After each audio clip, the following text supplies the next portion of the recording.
Have you ever wanted to play as a werewolf in an anime game? Have you ever wished that that werewolf could also face laser your enemies into dust? Well, as luck would have it, that's pretty much what you get when you play Phantasio in Duet Night Abyss. In today's video, I'll give a brief rundown of what he does, how to get him, how to build him, and what kind of game modes he'll be good in. Spoiler alert, it might not be the ones you expect. I'm Shrike. Like, comment, and subscribe for more DNA content. Let's dive in. So Phantasio is probably the hardest character in the entire game to get, and that's because he's locked in the Nocturnal Echoes weekly boss stages, of which you only get 5 attempts a week, and furthermore, he's locked behind a stage you need to be trial rank 60 to even attempt. So aside from using real money, it'll take lots of grinding or a long time consistently playing in order to get your hands on this guy. Never mind his dupes. But is he even worth all that trouble? Will it drastically improve your account just to have him? Well, the short answer is no, but he is an incredibly fun character, and we are starved for Umbro characters at the moment. The only other one is Berenica. I'm not counting Nifel, even though she does do Umbro damage. But while we're on the subject, Phantasio is an Umbro DPS, whose gimmick is that he turns into a big beast and savagely mutilates his enemies. When in this stage, initiated by using his ultimate, his weapons are replaced by very fast claws and the aforementioned face laser. Now let's look at Umbro specifically. Like Lumino, it has an additional effect beyond just dot damage. Where Lumino extends the duration of bonus effects on the target, the Umbro bonus effect slows the duration of stance recovery on the target, and can be stacked up to 6 times. This unfortunately means he won't be nearly as useful outside of boss battles, since bosses are the only ones with a stance bar. And in his beast mode, he isn't using weapons, so he can't crit. So leave all the crit wedges off of him. He literally just wants attack, skill damage, and max sanity primarily, and then skill range to actually increase the reach of his melee attacks. Though unfortunately it doesn't seem to actually make his beam attack any wider, just longer. So using his beam to clear mobs won't be very effective. It's basically a single target attack. Best to just stick with his melee. And if you can fit it, some skill efficiency as well. But back to his kit.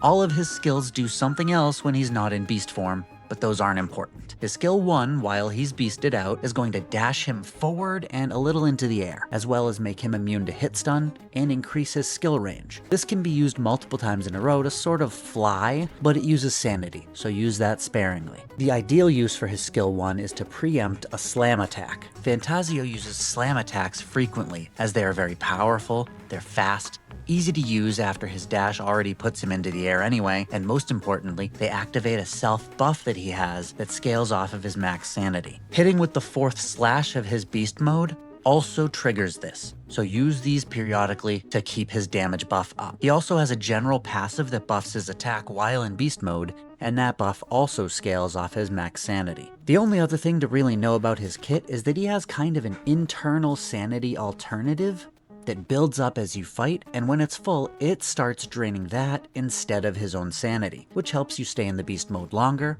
as well as gives your sanity a chance to replenish. So I guess I'll now show you how I've built mine.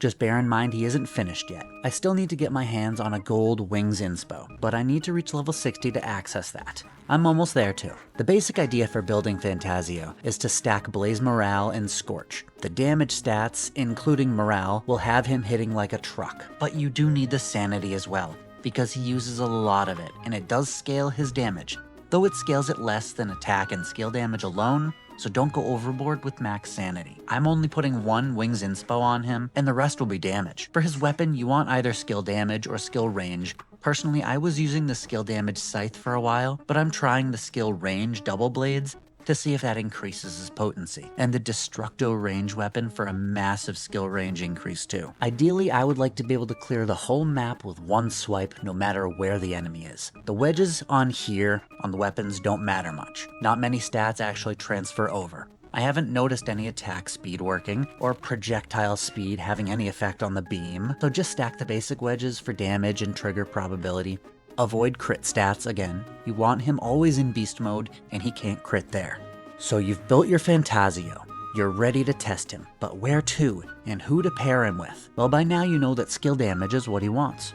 So Tabitha would be a good support for him, or really any other that buffs attack. With morale on him, you want his health pretty high, so maybe a healer as well. Fina unfortunately is racist, so she does nothing for our poor Umbro units. And then whatever Umbro or damage-based Genimon you have. I grabbed the Umbrelf from the Battle Pass this past rotation, just for him. But let's talk about game modes. The Maze, the roguelike mode that you need to farm for Consonance Weapon Wedges, is actually his best game mode. The first few stages he tends to run out of sanity, but if you pick the right buffs, from that point on, he can basically stay in beast mode permanently, clearing each wave with ease. And you can hyper-focus on his melee or his range damage. But I find the melee works better, especially with skill range cranked up, and bosses he absolutely mutilates. The main storyline and exploration, he'll be fine. He can handle clusters of mobs as well as bosses very well, and has good mobility. Immersive theater, on the other hand, is another story. There are no buffs to collect, only what you bring with you. So sanity will be more of an issue here. But Phantasio's damage and wave clearing capabilities are both there. He'll do more running around than your ranged users since he's melee, but I was able to clear up to the boss on Act 12 of the Immortal Repertoire, universally accepted as the end of the theater.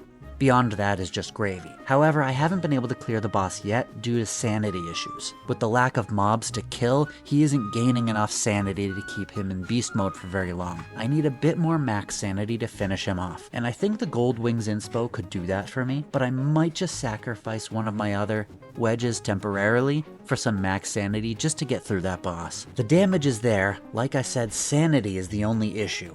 And it's only an issue in the boss stage. But yeah, I'm having a lot of fun with Phantasio. His playstyle is very unique and very powerful. I'm glad this rotation of theater was Umbro so that I could put him to the test. And with that being said, I'm gonna fly. I'll see you in the next one. Bye.